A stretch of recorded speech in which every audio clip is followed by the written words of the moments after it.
Ahillahu alayna. Bring this crescent over us. Meaning, abhirhu wa bayyinhu. And bring this crescent, ahillahu. This is a word or a name given to one of the phases of the moon. Allah subhanahu wa ta'ala mentions that there are different phases of the moon. وَالْقَمَرَ قَدَّرْنَاهُ مَنَازِلَ حَتَّى عَادَ كَالْعُرْجُونِ الْقَدِيمِ. Allah mentions as for the moon that we have ordained precise phases for it until it ends up looking like an old curved palm stalk. The hilal, the crescent, this is a description of the moon during the first phases, the first 3 nights of a new lunar month. So the first night, the second night, and the third night, the moon is called the hilal. If a person sees the moon in one of these 3 nights, then they make this dua.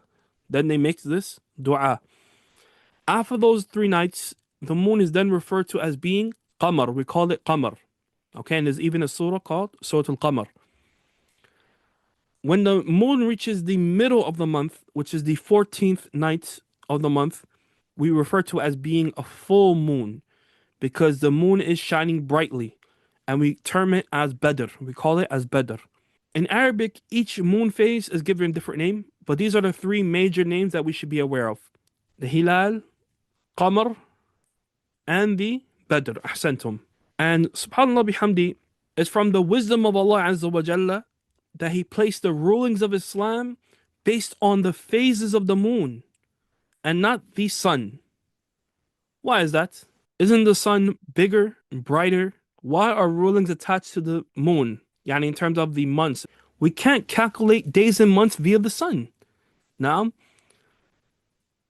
but by looking at the moon, you're able to distinguish which part of the month it is by simply recognizing its phases. Now, this is from the wisdom of Allah, ikhwan and akhwat. There's wisdom in everything that Allah has created and everything in how the universe functions. This is from Allah's ultimate wisdom. Walhamdulillahi Rabbil Alameen. Even if you don't recognize it, know that your creator is Al-Hakim, the most wise. طيب. Here the dua states, Allahumma ahillahu alayna bil amni wal iman was salamati wal islam. Now, bil amni meaning security. This is protection from all harms and calamities. With faith, iman. With firm iman. What's meant here is firm iman. Allah grants us firm iman that's consistent, and it protects and is protected against anything that would oppose it. And with safety from all harms in the deen and dunya. And Islam, submission to Allah. And a possible difference between the words security and safety.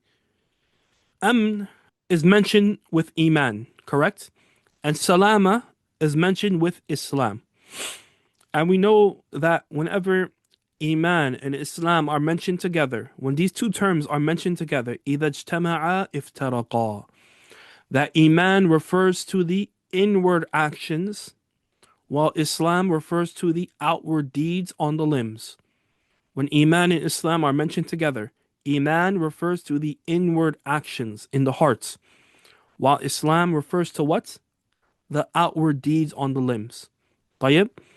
So in this case, because Amn is attached to Iman and Salama is attached to Islam, the difference between Amn wa Salama is that Al-Amn is referring to inward safety from doubts, from haram desires, from diseases of the hearts, etc. While Salama, you're asking Allah to protect you from physical harms, bodily harms. And we should know, ikhwan and akhwat, that these 2 things are mentioned also because a person can have salama, physical safety, but still lack aman. They can still lack inward safety. How is that? You could be physically safe, but still be afraid of being harmed. Now, but this dua, subhanAllah, it combines between both. And this is why we should strive to memorize the supplications that are mentioned in the Quran wa Sunnah. And everything mentioned in the Quran wa Sunnah is better than any dua that you could come up with. Because the supplications in the text, in the revelation, they are all comprehensive. When we make dua for one thing, right? Or maybe two things or three things. But subhanAllah, the du'as in the Quran wa Sunnah is for everything. Everything we asked for and that which we did not even think of. Subhanallah bihamdi.